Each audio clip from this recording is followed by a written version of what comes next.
Hello, everyone, and welcome to the weekly energy update for the week of April 21st, 2024.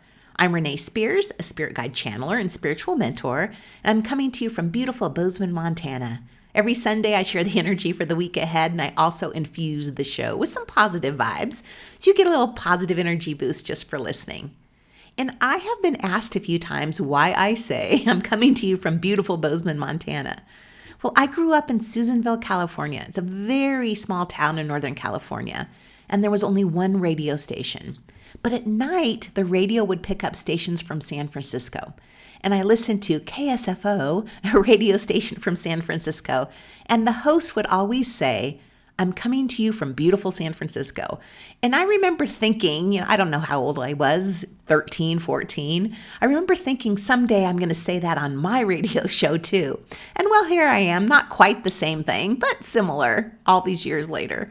So it's so cool as you get older and you have some hindsight into your life to see how everything fits together so perfectly and leads to the next thing. It's like a finely crafted novel. And I think that about astrology. With hindsight, we can see how it all fits together perfectly for our growth. Everything this year has prepared us for yesterday's big, once every 14 years, Jupiter-Uranus conjunction. The Jupiter-Uranus conjunction is a big moment for us. We're on the edge of stepping into a whole new, thrilling chapter of life. We're breaking free from the past, and now here we go into the next chapter. And this week, we experience even more transformational energy, like we haven't had enough already, right? With the most intense full moon of the year. The pink moon is on Tuesday, the 23rd, around 7:50 p.m. Eastern, 4:50 Pacific. And it would be so pretty if the pink full moon was actually pink. It's not. The pink full moon is named after phlox, a type of wildflower that blooms in early spring and has pink petals. So the pink moon represents rebirth, growth, and renewal, and it marks the beginning of spring in the Northern Hemisphere. It also signifies the color coming back into our world after winter. We're getting our color back. We're getting our spark back.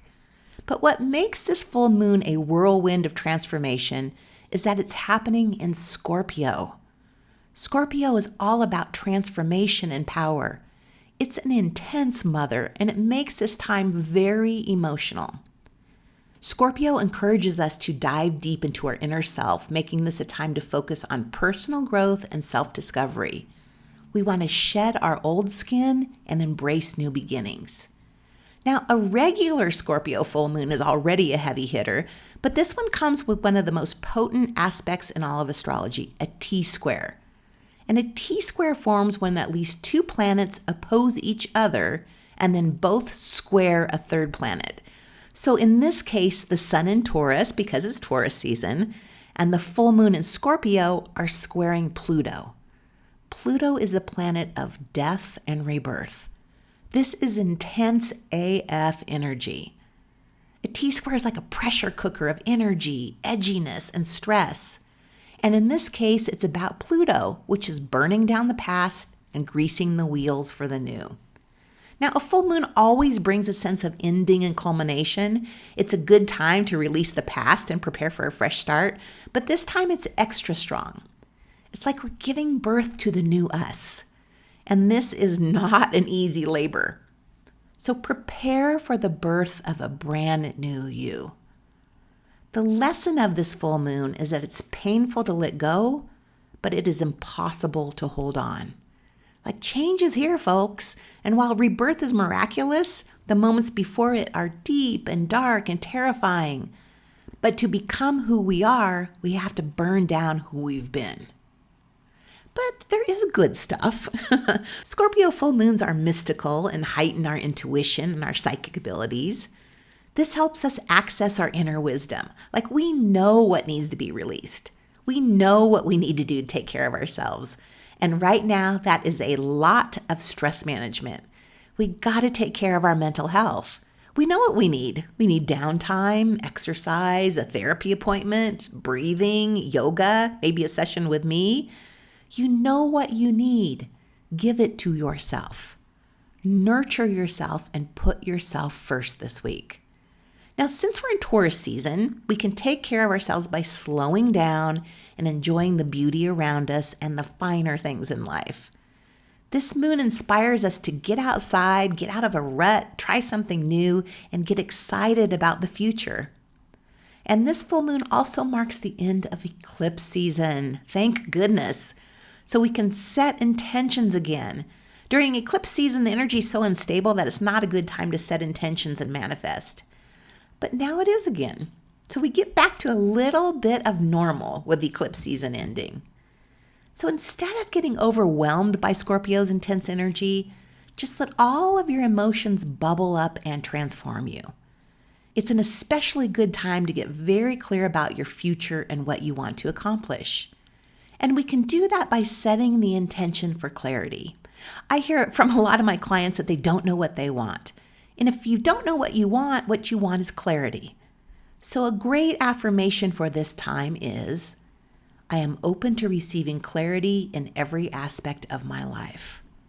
Or, I am clear, focused, and empowered to create the life I want. More good news is that Mercury ends its retrograde and goes direct on Thursday, the 25th. We'll still be in retro shade energy for a couple of weeks, but that lessens every day too.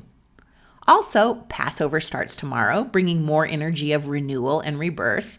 It's a time to leave behind the old and embrace the possibilities, both personally and collectively. And even more good news is that we're experiencing 9 straight days of palindrome dates.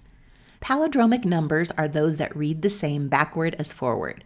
So today is 4/21/24, a palindrome, and the next 8 days are also palindromes. Because they resemble mirror images, palindromes carry the energy of balance, harmony, and symmetry. The numerology this week translates to this being a powerful time to build stable foundations through partnerships and nurturing relationships.